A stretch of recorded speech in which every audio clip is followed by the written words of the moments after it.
എനിക്ക് ആ ക്യൂരിയോസിറ്റിയും അത് ഭയങ്കര രീതിയിൽ എനിക്കൊന്ന് കഥയെ തന്നെ ഹെൽപ്പ് ചെയ്തിട്ടുണ്ട്. ഒരു ഡയറക്ടറിനോട് ചോദിക്കുന്ന ഒരു സെക്കൻഡ് പാർട്ട് ഉണ്ടോ എന്ന് തോന്നുന്നു. ജസ്റ്റ് ഞാൻ ട്രെയിലർ കണ്ടു, പക്ഷെ ട്രെയിലർ കണ്ടപ്പോൾ ഞാൻ വിചാരിച്ചു മേ ബി എനിക്കറിയില്ല, ചിലപ്പം ആ ടീമിന്റെ ഇതുകൊണ്ടാണോ അല്ലെങ്കിൽ കാസ്റ്റിന്റെ ഇതുകൊണ്ടാണോ എന്ന് അറിയില്ല. ഞാൻ വിചാരിച്ചു കുഴപ്പമില്ല, ഓക്കേഷ് ആയിരിക്കും. പക്ഷെ ലൈക്ക് ആര് പോയി കണ്ടാലും എന്തായാലും മിനിമം ഒരു പടം കഴിഞ്ഞ് കഴിഞ്ഞാൽ എന്തായാലും ഒരു ഡിസ്കഷൻ ഉണ്ടാവും. വിഷ്വലൊക്കെ സൂപ്പറാ. സത്യം ഇത് ഭയങ്കര ഇമ്പോർട്ടൻസ് സീനാ. കാര്യം ഇവിടെയാണ് ആ സാധനത്തിന്റെ ട്വിസ്റ്റ് മാറുന്നത്. സത്യം സത്യം. ഇതില് വെച്ചാല് ഓരോ മറ്റേ ലൈക്ക് ഇതവിടെ ലൊക്കേഷൻ അറിയോ? തൊടുപുഴയാണ് ഇതിന്റെ ലൊക്കേഷൻ വരുന്നത്. ഞാൻ ഏതോ ഒരു ഇതിൽ കണ്ടു, തൊടുപുഴയാണെന്ന് തോന്നുന്നു. അവിടെ എവിടെയാണ് ഇതിന്റെ ലൊക്കേഷൻ വരുന്നത് എന്ന് പറഞ്ഞിട്ട് കിട്ടില്ല. അതിന് പറ്റിയ ഫ്രെയിംസ് ആട്ടോ. മറ്റേ കിഷ്കിന്താട് മോഡലിനെ ഫുള്ളി മറ്റേ നാച്ചുറലിനെ കാണിച്ചുകൊണ്ടുള്ള ഒരു സംഭവം ഉണ്ടല്ലോ. കറക്റ്റ് ആ സാധനം തന്നെടാ. നമുക്ക് കറക്റ്റ് മറ്റേ സിഗ്നേച്ചർ പോലൊരു സാധനം ഉണ്ടാക്കി. ഇന്ന ഡയറക്ടറാണ് ഇന്ന സാധനം എടുത്തതെന്ന് പറഞ്ഞ പോലെ ഇന്ന ടീമാണ് ഇന്ന സിനിമ എടുത്തതെന്ന് നമുക്ക് ഫീൽ ചെയ്ത രീതിയിലൊരു സാധനം കറക്റ്റ്. ഇത് കണ്ട് എക്കോ കണ്ട് കൃഷ്ണന്താകാണ്ടം കണ്ട ഒരാൾ എക്കോ കണ്ടു കഴിഞ്ഞാൽ യെസ് ഇത് സെയിം ടീം തന്നെയാണെന്ന് ലൈക്ക് ഒന്നും നോക്കണ്ട. ലൈക്ക് ഈവൻ മറ്റേ അവരുടെ ആരൊക്കെയാണ് ഡയറക്ടർ എന്നും അല്ലെങ്കിൽ ആരൊക്കെയാണ് ക്രൂ മെമ്പേഴ്സ് എന്നും ഡീറ്റെയിൽസ് പോലും നോക്കേണ്ട ആവശ്യമില്ല. അത്രയ്ക്ക് എവിഡന്റ് ആയിട്ട് മനസ്സിലാവുന്നില്ല. അത് അതിന്റെ ഒരു ക്വാളിറ്റി തന്നെ മനസ്സിലാവുന്നുണ്ട്. ഞാനിതിന്റെ ട്രെയിലർ കണ്ടിട്ടില്ലായിരുന്നു. ഞാൻ പടം കണ്ടിട്ടാണ് ട്രെയിലർ പോയി കണ്ടത്. Okay okay. ഞാൻ കണ്ടെന്ന് തോന്നുന്നു. ജസ്റ്റ് ഞാൻ ട്രെയിലർ കണ്ടു, പക്ഷെ ട്രെയിലർ കണ്ടപ്പോൾ ഞാൻ വിചാരിച്ചു മേ ബി എനിക്കറിയില്ല, ചിലപ്പം ആ ടീമിന്റെ ഇതുകൊണ്ടാണോ അല്ലെങ്കിൽ കാസ്റ്റിന്റെ ഇതുകൊണ്ടാണോ എന്ന് അറിയില്ല. ഞാൻ വിചാരിച്ചു കുഴപ്പമില്ല, ഓക്കേഷ് ആയിരിക്കും. പക്ഷെ പോയി കേട്ട ഇറങ്ങിയപ്പോഴല്ലേ നമ്മൾ മറ്റേ എനിക്കൊന്ന് ആ എഡിറ്റ് ലൈക്ക് ആ റൈറ്റർ തന്നെ ഒരിടത്ത് പറയുന്നുണ്ട്, ഏതെങ്കിലും ഒരു സിനിമ കണ്ടു കഴിഞ്ഞാൽ ലൈക്ക് ഇമ്പാക്ട് ഉണ്ടാവണമല്ലോ. ലൈക്ക് ആൾക്കാർ കണ്ടു കഴിഞ്ഞു കഴിഞ്ഞാൽ ഉറപ്പായിട്ടും അതിനെപ്പറ്റി കുറച്ച് നേരമെങ്കിലും സംസാരിക്കാൻ പറ്റുവാണെങ്കിൽ അതാണ് ആ റൈറ്ററിന്റെ വിജയം എന്ന് പറയുന്നത്. മനസ്സിലായോ?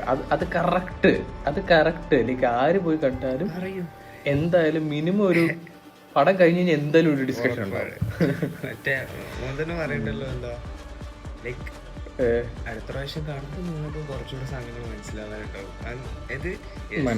ഫസ്റ്റ് ടൈം കണ്ടിട്ട് നമുക്ക് അത്രയും മനസ്സിലായി, ഇനിയും മനസ്സിലാക്കാനുണ്ടാവും എന്നുള്ളൊരു സാധനം മനസ്സിലാവും. പട്ടികളെ വെച്ച് മോനെ ആ ട്രെയിനിങ് കൊടുത്ത പുള്ളി നേവിക്കാർക്കും പട്ടിക്കുഞ്ഞുങ്ങളെ സപ്ലൈ ഇടപാടുണ്ടായിരുന്നു. തായ്ശ്ശേരി പോലീസ് സ്റ്റേഷൻ ആക്രമണം നടന്ന കാലത്ത് കുര്യച്ചന്റെ കുറെ അടുപ്പക്കാര് ക്യാമ്പ് ഡ്യൂട്ടിയിലുണ്ട്. ഞാനിതൊക്കെ എക്സ്പെക്ട് ചെയ്തു, ഈ ഒരു സാധനമൊക്കെ കാണിക്കുന്നത് ആർക്ക് വേണ്ട കാര്യങ്ങള് നമ്മള് പോലും അറിയാതെ നമ്മളെ കൊണ്ട് ചെയ്യും. എട്ട് കഴിയുമ്പോഴാ അറിയാം. സിബിയെ ആരാടാ ഉള്ളെ? സിബിയെ കേട്ടോ? ഇവന്റെ പേരെന്തായിരുന്നു? സന്ദീപ്. ചിലതൊക്കെ കറക്റ്റ് ആട്ടോ. പട്ടികൾ അളക്കുന്ന അളവില് മനുഷ്യനെ അളക്കാൻ പറ്റില്ല.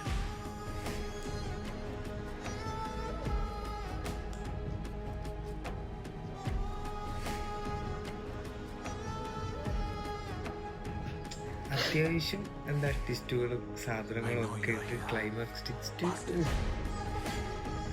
അത്. പക്ഷെ കുറെ ക്യാരക്ടേഴ്സ് ഇപ്പോഴും ലൈക്ക് ഒരു മിസ്റ്റീരിയസ്. ഇപ്പൊ തന്നെ നരന്റെ ക്യാരക്ടർ ഒബ്വിയസ്ലി എന്തോ കണക്ഷൻ ഉണ്ട്, നമുക്കറിയാം. പക്ഷെ അതെന്താന്ന് കഥയിൽ നമുക്ക് മനസ്സിലാവില്ല. സം കൈൻഡ് ഓഫ് കണക്ഷൻ, എന്തോ ഇവര് തമ്മിൽ എന്തോ ഇഷ്യൂസ് ഉണ്ടായിട്ടുണ്ട്, അതൊക്കെ നമുക്ക് മനസ്സിലാവും. പക്ഷെ എന്താണ് ശരിക്കും ഉണ്ടായത് അത് പറയില്ല. ഇപ്പൊ തന്നെ ഈ കുര്യച്ചനെ കുറിച്ചിട്ടാണെങ്കിലും ഭയങ്കര വേഗ് ഇൻഫർമേഷനാണ്. കുര്യച്ചനൊക്കെ ലൈക്ക് മറ്റേ മിലിറ്ററിക്കോ അവർക്ക് ഇവർക്കൊക്കെ ഡോഗ്സിനെ സപ്ലൈ ചെയ്തിരുന്നു എന്നുള്ളതല്ലാതെ എന്തൊക്കെയോ വള്ളികൾ കുര്യച്ചനും മോഹനും കൂടെ പിടിച്ചിട്ടുണ്ടെന്നുള്ളതല്ലാതെ അതിനപ്പുറത്തേക്ക് നമുക്ക് ഇൻഫർമേഷൻ ഇല്ല. ബട്ട് അതാണ് എനിക്കൊന്ന് അത് ഭയങ്കര സൂപ്പറാണ്. ലൈക്ക് ആ ക്യൂരിയോസിറ്റിയും അത് ഭയങ്കര രീതിയിൽ എനിക്കൊന്ന് കഥയെ തന്നെ ഹെൽപ്പ് ചെയ്തിട്ടുണ്ട്.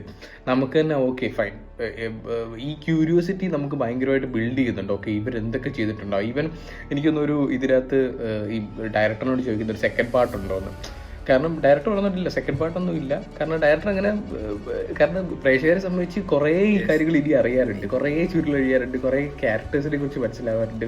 സോ അവർ ക്യൂരിയസ് ആണ് സെക്കൻഡ് പാർട്ട് ഉണ്ടാവും എന്നുള്ളത്. കുര്യച്ചിനെ കുറിച്ച് അപ്പൊ അങ്ങനെ ഒരു അതിൽ 2 നെഗറ്റീവ്സ് അതിൽ പറയണുള്ളൂ. അതായത് അയാൾ ബിൽഡ് ചെയ്ത് വെച്ചിരിക്കുന്നത് ഒരു വലിയ നെഗറ്റീവ് ക്യാരക്ടർ ആയിട്ടാണ്. പക്ഷെ അയാൾ എന്തൊക്കെയാണ് ചെയ്തതെന്നുള്ളതിൽ 2 സാധനങ്ങളെ നമുക്ക് പറഞ്ഞു തരുന്നുള്ളൂ അതിൽ. ഒന്ന് ലൈക്ക് ഈ സംഭവം, ഒന്ന് മെയിൻ സംഭവം, പിന്നെ മറ്റേ സെക്കൻഡറി സാധനം. സോ ഈ ബോത്ത് അല്ലാതെ ആ ബിൽഡ് ചെയ്ത് വെച്ചിരിക്കുന്നത് വലിയൊരു നെഗറ്റീവ് ക്യാരക്ടറിനെയാണ്. കാരണം എല്ലാവരും ടാർഗറ്റ് ചെയ്യുന്ന ഒരു ക്യാരക്ടർ എന്നുള്ള നിലയിലാണ് അതിൽ കൊണ്ടുവരുന്നത്. അത് ലൈക്ക് എനിക്കൊന്ന് എല്ലാ പ്ലോട്ട് ട്വിസ്റ്റുകളും ഭയങ്കര ഇൻട്രസ്റ്റിംഗ് ആണ്. ലൈക്ക് നമ്മൾ തന്നെ ഈവൻ ഏറ്റവും മേജർ പ്ലോട്ട് ട്വിസ്റ്റ് ഉണ്ടല്ലോ, ആ മേജർ പ്ലോട്ട് ട്വിസ്റ്റ് വരെ നമ്മൾ ലൈക്ക് അതിൻ്റെ ശരിക്കുള്ള സീൻ നടക്കുന്ന സമയത്ത് നമ്മൾ വിചാരിക്കുമ്പോൾ ഇത്രയും ലൈക്ക് എന്ന് പറഞ്ഞാൽ ഇത്രയും നല്ലൊരു കുര്യച്ചൻ, ഇത്രയും എഫേർട്ട് ഇട്ട് അവളെ അവിടെ നിന്ന് രക്ഷിക്കുന്നുണ്ടല്ലോ എന്ന് ചിന്തിക്കുമ്പോൾ ഞാൻ വിചാരിക്കും okay like positive character, super character. ആ സൂപ്പർ ക്യാരക്ടറിനെ എന്തിനാൾക്കാർ കൊല്ലാൻ വരുന്നു, അല്ലെങ്കിൽ എന്തിനാൾക്കാർ അയാളെ പിടിക്കാൻ വേണ്ടി ഇത്ര കഷ്ടപ്പെടുന്നു, അയാൾ എന്തൊക്കെ തെറ്റ് ചെയ്തെന്നുള്ള ഈ ക്യൂരിയോസിറ്റി ഉണ്ടല്ലോ. ലൈക്ക് അതിന്റെ മേജർ പ്ലോട്ട് ട്വിസ്റ്റ് ഉണ്ടാവുമ്പോഴും നമുക്ക് മനസ്സിലാവും ഓക്കെ ശരിക്കും he's not a proper like grey character പോലുമില്ല, is a proper like black character എന്ന് നമുക്ക് കറക്റ്റ് ഫീൽ ചെയ്യുന്നുള്ളതാണ്. രസമാണ്. എല്ലാ ക്യാരക്ടേഴ്സും ഭയങ്കര മിസ്റ്റീരിയസ് ആണ്. എല്ലാ ക്യാരക്ടേഴ്സും പതുക്കെ ഓപ്പൺ ആവുന്നുണ്ട്. ഈവൻ അറ്റ് ദ എൻഡ് പല ക്യാരക്ടേഴ്സും പ്രോപ്പറായിട്ട് എനിക്ക് തോന്നുന്നു സന്ദീപിന്റെ connection will be maybe അവർ പറയുന്ന പോലെ ഏതോ ഒരു ചെക്കൻ കുത്തുന്നു എന്ന് പറയുന്നത് ചിലപ്പോൾ മേ ബി ആ ചെക്കനായിരിക്കാം സന്ദീപ്, ഹൂ നോസ്. ലൈക്ക് അവിടെ ഒരു ക്ലാരിറ്റി ഇല്ല, ആയിരിക്കാമെന്ന് നമുക്ക് ചിന്തിക്കാന്നുള്ള. But great, super. എന്താണ് കുര്യച്ചന് സംഭവിച്ചത് ഭയങ്കര എവിഡന്റ് ആണെന്ന് തോന്നുന്നു. കുര്യച്ചനെ എവിടെയോ ഒരു കേവിൽ കുര്യച്ചനുണ്ട്, അവിടുന്ന് കുര്യച്ചനെ വിടാൻ വേണ്ടി ഒബ്വിയസ്ലി അത് തന്നെ ആയിരിക്കും. ലൈക്ക് എനിക്ക് ക്ലിയർ ആയിട്ട് പറയുന്നുണ്ടല്ലോ, ക്ലിയർ ആയിട്ട് പറയുന്നത് നരേനാണ്. മേ ബി നരേന്റെ അസംഷൻ ആയിരിക്കും, അങ്ങനെ ഒരു സാധനം ഉണ്ട്. മേ ബി കറക്റ്റ് ആയിരിക്കും. കാരണം എന്താ അറിയോ, ഡോഗ് ആണെങ്കിലും ഡോഗ് പോയിട്ട് ഡോഗിന് മറ്റേ പിടിച്ചുകൊണ്ട് ചോറോ അല്ലെങ്കിൽ എന്താന്ന് വെച്ചാൽ ആഹാരം കൊണ്ടുപോകാൻ പറ്റുന്ന രീതിയിലുള്ള ഒരു ബാമ്പോ സംഭവം, മറ്റേ ഒരു കമ്പ് പോലുള്ളത്, സോ ദാറ്റ് ഡോഗിന് സുഖമായിട്ട് കൊണ്ടു കൊടുക്കാൻ പറ്റും. അതുപോലെ തന്നെ കുര്യച്ചൻ കേവിൽ തന്നെ എവിടെയെങ്കിലും ആവാനാണ് ചാൻസ് കൂടുതൽ. കാരണം എൻഡിൽ ഇതുവരെ ബൈനോക്കുലർ വെച്ച് കയറ്റി നോക്കുന്നതായിട്ട് ഒരിടത്തും ഇല്ല. പക്ഷെ ആ ലാസ്റ്റ് സീനിൽ കയറ്റി അങ്ങനെ നോക്കുന്നതായിട്ടുണ്ട്. സോ ഒരു അസംഷൻ എന്ന് വെച്ചാൽ മേ ബി അത് തന്നെ ആയിരിക്കാം സംഭവം. ലൈക്ക് മേ ബി കയറ്റി നോക്കുന്നത് കുര്യച്ചനുള്ള കേവിലേക്കായിരിക്കാം മേ ബി. പിന്നെ ഒബ്വിയസ്ലി എന്താണ് കൈത്തിയോട് ചെയ്ത സംഭവം, കുര്യച്ചൻ എന്താണോ ചെയ്തത് അതിന് ഇതിനേക്കാളും അപ്പുറത്തേക്ക് കുര്യച്ചനെ കൊല്ലുന്നത് ഭയങ്കര സിമ്പിൾ ആയി പോകും. അത് വലിയ കാര്യമൊന്നുമില്ല. കുര്യച്ചനെ കൊല്ലുന്നതിനേക്കാളും കുറച്ചുകൂടെ ഭയങ്കരമായിട്ടുള്ളൊരു തടവെന്ന് പറഞ്ഞാൽ കുര്യച്ചന് ഒന്നും ചെയ്യാൻ പറ്റുന്ന രീതിയിൽ കുര്യച്ചനെ ലോക്ക് ചെയ്യുക എന്നുള്ളത് തന്നെ. അപ്പം എന്തായാലും കൺക്ലൂഷൻ അതാണ്. പക്ഷെ കാണിക്കാതിരിക്കുമ്പോൾ നമ്മളിങ്ങനെ മറ്റേ ഈ ബുക്സ് ഒക്കെ വായിക്കുമ്പോൾ കിട്ടുന്നൊരു സുഖമുണ്ട്, നമ്മുടെ ഇമാജിനേഷൻ ആണ് മൊത്തം. അതൊരു ബുക്കിന്റെ ഒരു ഫീല് കിട്ടിയെന്ന് എനിക്ക് തോന്നുന്നു. നമ്മുടെ ഇമാജിനേഷനിലേക്ക് നമ്മളൊരു സാധനം കെട്ടിപ്പടുത്തുന്നു.